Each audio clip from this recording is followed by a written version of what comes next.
पुरंजनोपाख्यान की जो कथा है, ये पुरंजनोपाख्यान, इसका सार इतना है कि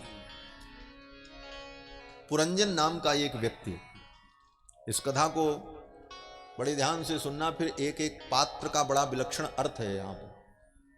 एक पुरंजन नाम का व्यक्ति है और उसका एक मित्र है जिसका नाम अविज्ञात है। पुरंजन और अविज्ञात में बड़ी पक्की दोस्ती। उसके मित्र अविज्ञात ने कहा, देखो पुरंजन, हमारी तुम्हारी मित्रता बड़ी प्राचीन है, लेकिन मित्रता में कोई एक सिद्धांत, एक नियम रहेगा तभी मित्रता चलेगी। बोले क्या सिद्धांत? अविज्ञात ने कहा, देखो तुम मेरे साथ जैसा व्यवहार करोगे वैसा व्यवहार मैं तुम्हारे साथ करूंगा। तुम अगर मुझसे प्रेम करोगे तो मैं तुमसे प्रेम करूंगा, तुम मुझे छोड़ दोगे तो मैं तुम्हें छोड़ दूंगा। पुरंजन ने कहा ठीक। दोनों की मित्रता थी, दोनों घूमते हुए जा रहे थे। तब तक पुरंजन ने देखा कि सामने एक बड़ा सुंदर नगर था। उस नगर के अंदर 9 दरवाजे थे भीतर प्रवेश करने के लिए। उस 9 दरवाजे से युक्त सुंदर नगर को देख करके पुरंजन अपने मित्र अविज्ञात को छोड़ करके कुतूहल बस उस नगर के अंदर चला गया। अविज्ञात ने तो पहले ही कह रखा था कि तुम जैसा व्यवहार करोगे वैसा व्यवहार मैं करूंगा, तुम मुझे छोड़ दोगे तो मैं तुमको छोड़ दूंगा। पुरंजन जब नगर के अंदर चला गया तो अविज्ञात ने छोड़ दिया, बोले जाओ। पुरंजन जब उस नगर में पहुंचा तो देखता क्या है, उस नगर में बड़ी समृद्धि है, बड़े सुंदर सुंदर महल बने हैं, बड़ी दिव्य व्यवस्था। लेकिन उस नगर का कोई राजा नहीं था। उस नगर की एक मलिका थी, एक रानी थी, मालकिन थी। और वो जो मालकिन थी वो बड़ी सुंदरी थी। और उस नगर की रक्षा करने वाला एक सर्प था जो 5 फणों वाला था। उसके 5 फण थे। 5 फणों वाला सर्प उस नगर की रक्षा करता था और उस नगर में वो सुंदरी रहती थी। इधर से पुरंजन गया, उधर से वो सुंदरी आ रही थी। सुंदरी को पुरंजन ने देखा और सुंदरी ने पुरंजन को देखा। एक दूसरे का वर्ण कर लिया और पुरंजन ने उससे विवाह कर लिया। पुरंजनी ने कहा कि अब ये सब नगर तुम्हारा ही है, तुम इसका भोग करो मेरे साथ, ये सब राज्य तुम्हारा। अब पुरंजन उसी के साथ रह करके उस नगर में सुख भोगने लगा।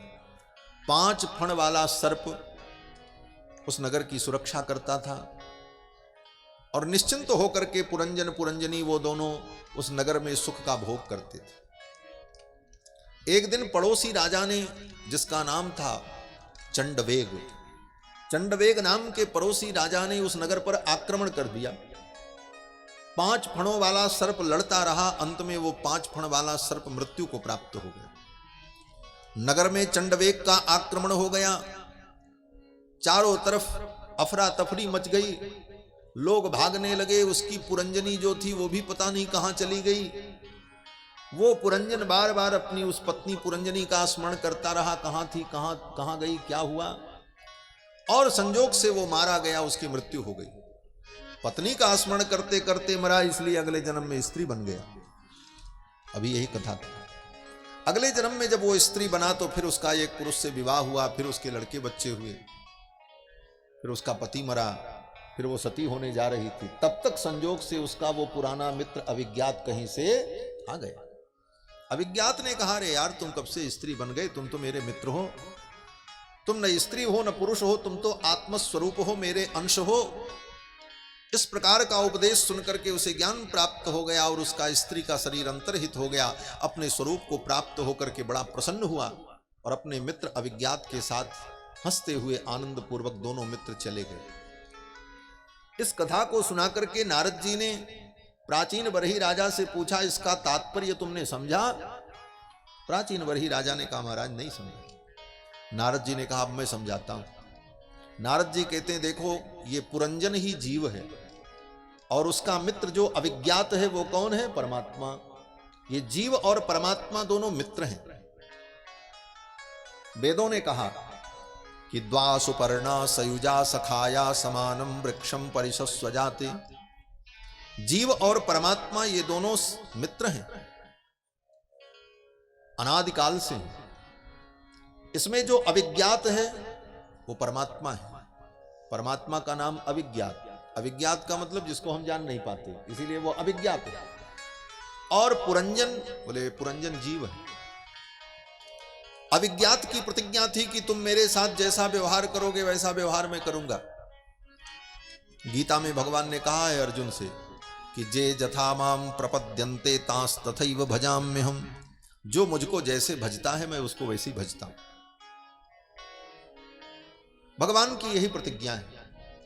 भगवान कहते हैं जो तू आवे एक पग तो मैं आऊं पग 60। अगर तुम एक पग मेरे तरफ बढ़ोगे तो मैं 60 पग बढ़ाऊंगा, लेकिन बढ़ाना पहले तुमको पड़ेगा। जो तू कर्रो काठ सो तो मैं लोहे की लाठ। अगर तू कर्रा काठ है तो मैं लोहे की लाठ हूं, मैं भी पिघलने वाला नहीं। भगवान कहते हैं तुम जैसा व्यवहार करोगे वैसा मैं करूंगा। अब पुरंजन और अविज्ञात दोनों जा रहे थे, जीव और ब्रह्म। पुरंजन जीव है, अविज्ञात परमात्मा। 9 द्वार से युक्त नगर को देखा। ये 9 द्वार से युक्त नगर क्या है? बोले ये शरीर। ये शरीर ही 9 द्वार से युक्त है। इसमें 9 दरवाजे हैं। 1 2 3 4 5 6 7 8 9। शरीर में जो 9 छिद्र हैं यही 9 दरवाजे हैं। इस 9 द्वार से युक्त इस नगर की सुंदरता को देखकर वो पुरंजन नगर में चला गया, शरीर रूपी नगर में। इसीलिए शरीर को पुर कहा जाता। पुर माने नगर। पुर माने नगर, जैसे कानपुर, नागपुर, तो पुर माने नगर। और पुर में जो रहे उसी को कहते हैं पुरुष। इसीलिए आत्मा का एक नाम पुरुष है। पुर्याम सेते इति पुरुषा। पुरुष का मतलब केवल ये पुरुष नहीं, ये भी पुरुष है। क्यों? बोले ये भी तो शरीर में, इनकी जो आत्माएं हैं वो भी तो शरीर में। तो पुर्याम सेते इति पुरुषः, जो पुरी में अर्थात शरीर में रहता है उसको कहते हैं पुरुष।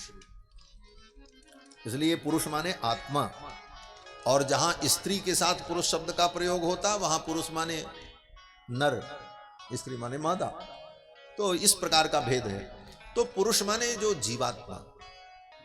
9 छिद्रों से युक्त नगर में वो जीवात्मा पुरंजन गया। उस नगर की एक स्वामिनी थी। वो कौन थी? बोले उसी का नाम है बुद्धि। बुद्धि से उसकी दोस्ती हो गई। बुद्धि से उसने संबंध स्थापित कर लिया और बुद्धि से संबंध स्थापित करके इस नगर में सुखपूर्वक रहने लगा। इस शरीर रूपी नगर में ये जीवात्मा बुद्धि के द्वारा सब कुछ प्राप्त करता है और इस नगर में सुख भोगता है। बुद्धि जो जो कहती है वो करता है। और 5 फणों वाला सर्प कौन है जो इस नगर की रक्षा करता है? बोले वो 5 प्राण हैं। प्राण, अपान, व्यान, समान, उदान। ये 5 प्राण जो शरीर के अंदर हैं, ये जो सांस चल रही है 5 प्रकार की वायु, इसी के द्वारा ये शरीर चल रहा है। ये 5 प्राण इसकी रक्षा कर रहे हैं। अब बुद्धि से संबंध स्थापित करके ये जीवात्मा इस नगर में सुख भोगने लगता है। अपने मित्र को भूल गया। 5 फण वाला सर्प ये 5 प्राण वायु इस शरीर को बचाए हुए हैं। जब तक सांस चल रही है तब तक शरीर है।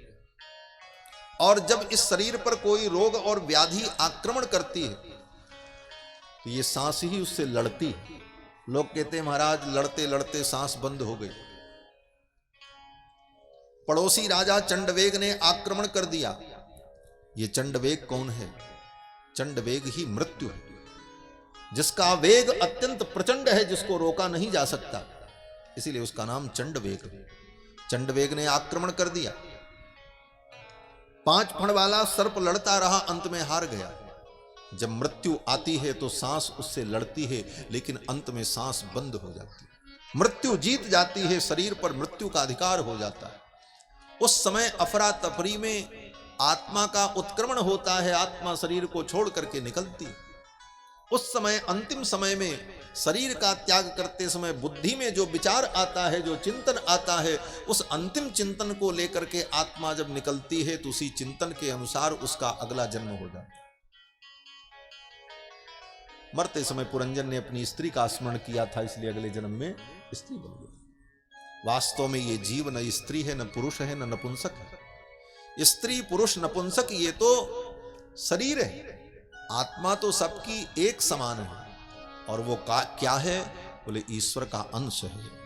ईश्वर अंश जीव अविनाशी, चेतन अमल सहज सुख राशि। गीता में भी भगवान कहते हैं ममैवांशो जीवलोके जीवभूत सनातन। ये जीव मेरा अंश है और सनातन है, अनादि है। जब से भगवान है तब से हम आप हैं। आत्मा नित्य है। लेकिन इन बातों को न जानने के कारण, अज्ञान के कारण ये जीव शरीर में आकर और फिर विविध योनियों में भ्रमण करता रहता है। ये सब वृत्तांत जब नारद जी ने सुनाया, प्राचीन बरही राजा को बोध हो गया। बोले महाराज आपने बड़ी कृपा की, अब तो हम भगवान का भजन करेंगे, उस अविज्ञात का ही ज्ञान प्राप्त करेंगे और हमें कुछ नहीं चाहिए। प्राचीन बरही राजा भगवान के भजन में लग गए। प्राचीन बरही राजा का